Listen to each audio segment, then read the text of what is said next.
একসময় সচিন টেন্ডুলকারের থেকে বড় ব্যাটসম্যান হিসেবে বিনোদ কাম্বলিকেই বলা হতো।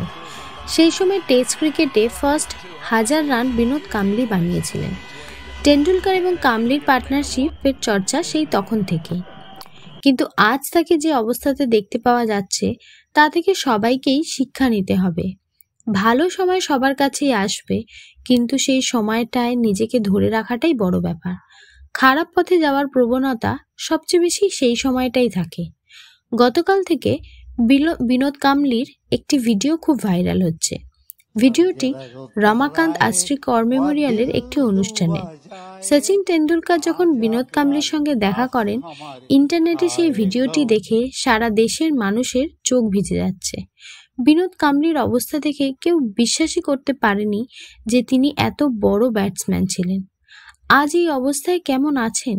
সচিন টেন্ডুলকার ও বিনোদ কাম্বলির বয়সে মাত্র 1 বছরের ব্যবধান। দুজনকে সমান প্রতিভাবান মনে করা হতো, কিন্তু আজ একদিকে সচিন ক্রিকেটের ঈশ্বর, অন্যদিকে বিনোদ কাম্বলির অবস্থা খুবই খারাপ।